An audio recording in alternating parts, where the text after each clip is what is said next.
आदाब भाई और बहनों।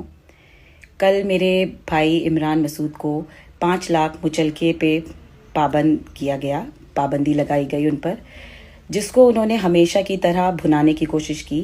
फ़ौरन एक प्रेस कॉन्फ्रेंस रखकर चिल्ला चिल्ला कर लोगों तक ये बताने की कोशिश की कि बीजेपी मेरे खिलाफ है, बीजेपी मुझसे डर गई, यही वजह है कि वो मेरे ऊपर ये पाबंदी लगा रही है।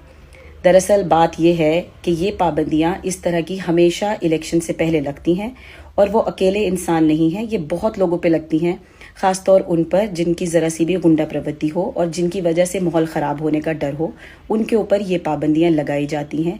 ये एक सामान्य प्रक्रिया है, हर इलेक्शन से पहले होती है। तो आप ही को सिर्फ टारगेट करके बीजेपी ने ऐसा नहीं किया, ये आप गलत लोगों तक पहुंचा रहे हैं। दूसरी बात, हम जानते हैं अच्छे से कि आप और बीजेपी एक है, आप बीजेपी की बी टीम हैं।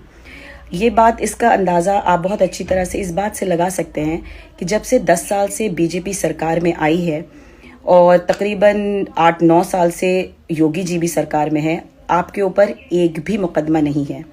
आपका ईडी पे मुकदमा चल रहा है आपकी नगरपालिका लूटने का, वो कांग्रेस की सरकार के दौरान का है। उसके बाद आप जेल गए, वो समाजवादी की सरकार के दौरान का है।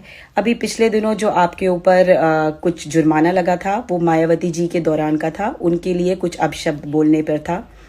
बीजेपी के दौरान आपके ऊपर कोई भी मुकदमा नहीं है, किसी भी तरह का आपके ऊपर कोई केस नहीं फाइल हुआ, किसी भी तरह का आपके ऊपर कोई इल्ज़ाम नहीं लगा। तो बीजेपी तो आपका पूरी तरह से साथ दे रही है, और क्यों ना दे। बीजेपी के लिए आप एक तुरुप का इक्का है। बीजेपी आपको हर जगह भुनाती है अपना वोट बैंक यूनाइट करने के लिए। पर इमरान भाई, अब जनता इतनी बेवकूफ़ नहीं है, अब वो समझ चुकी है आपके पैतरे, अब वो आपके तरीके समझ चुकी है।